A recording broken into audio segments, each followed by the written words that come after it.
Maslow's hierarchy of needs elevated Abraham Maslow from obscure psychologist to iconic figure in the history of business management. And while the exact labels of each level in the hierarchy differ slightly across publications, what remains constant is the symbol that has become synonymous with Maslow, the pyramid.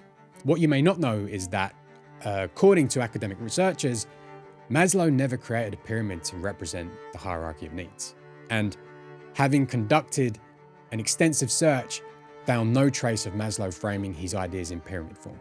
By the end of this video, you'll understand exactly how Maslow's accidental discovery became the blueprint that every undisputed authority uses to transform complex expertise into something clients can't forget and competitors can't copy. For over 20 years, from his first paper in 1943 through to the late 1950s, Maslow's hierarchy of needs languished in relative obscurity. He used no visual depiction at all, just words. During this period, despite being a prolific writer of journals and published work, his ideas gained very little traction. But things started to change for Maslow in 1960. Douglas McGregor published The Human Side of Enterprise, a book that would become a slow burn classic in management and integrated Maslow's hierarchy of needs into his own management theories. According to Maslow's biographer, Edward Hoffman, that book catalyzed Maslow's growing impact on business theorists and executives and brought him fame. But whilst that book sparked the fire of Maslow's notoriety, what came next was the gasoline.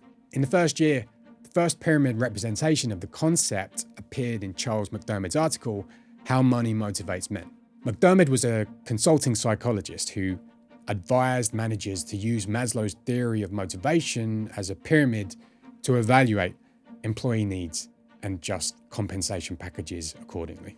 That simple geometric shape transformed everything, and following publications of the hierarchy of needs would incorporate this pyramid. As researchers concluded, Maslow's hierarchy of needs may be the only management theory that has gone viral and become a meme. And it is doubtful that this would have happened if it did not come packaged in a pyramid with 5 clear categorical levels. But that same pyramid that popularized Maslow's hierarchy simultaneously stripped away all the nuance that made Maslow's original theory sophisticated. Where Maslow had cautioned that most people are partially satisfied in all their basic needs and partially unsatisfied in all their basic needs at the same time, the pyramid suggests a rigid step-by-step progression. Researchers also noted that presenting the hierarchy as a pyramid promotes the presentation of levels that must be addressed separately before these are transcended and higher levels moved up to. This is exactly the opposite of what Maslow intended. Developing disruptive wisdom requires going wide and deep, gathering evidence, developing perspectives, and reframing problems. But for that wisdom to gather momentum in the market, you then need to reduce it to its simplest visual form. To understand why, let's talk about human evolution. Human beings are evolutionarily hardwired to conserve energy. It's a survival mechanism. And for the vast majority of history, that meant spending the fewest amount of calories as possible. We developed to be constantly on the lookout for the path of least resistance. Here's Harvard's Daniel Lieberman explaining further.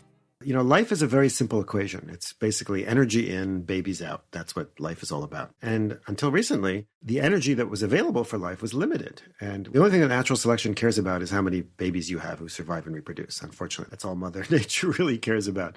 And so when you spend a limited resource on one thing, then you can't spend it on something else. And here's the crucial point.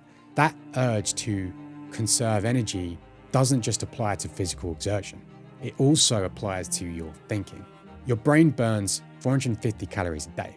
That's more than any other organ, and 20 to 25% of your daily total. Thinking is taxing work, and the more abstract or complex an idea, the more calories it costs to understand.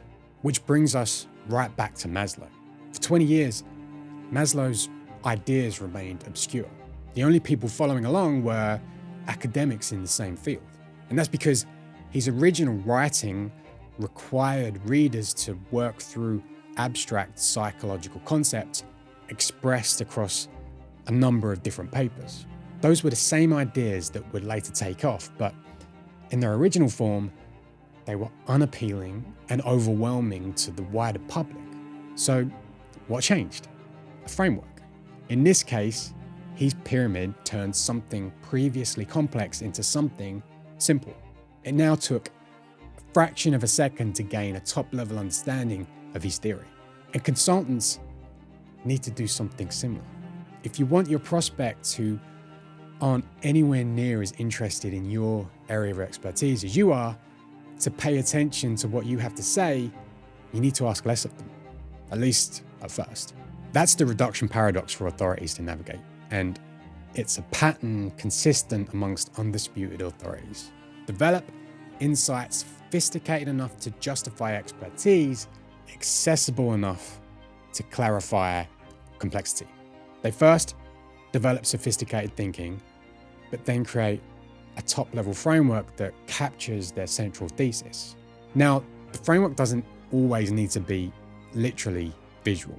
Blair Enns' 4 conversations and Abel Dunford's positioning methodology prove the same principle, that when complex expertise gets reduced to a clear, structured approach, it gets transformed into tangible intellectual property clients can understand and buy. But this also feeds into the sales cycle, because when your expertise becomes a framework, instead of selling strategic consulting or business advisory, you're selling a specific methodology with clear steps and outcomes. And this creates 2 advantages. First, it makes your expertise defendable, because competitors can't easily replicate the 4 conversations the way they could copy general strategic advice. And second, it strengthens your pricing position by giving clients something concrete to buy into rather than abstract consulting hours. This shift changes everything, because once clients buy into your framework for solving their problem, you become the only logical choice to help them execute it. You become the one of one.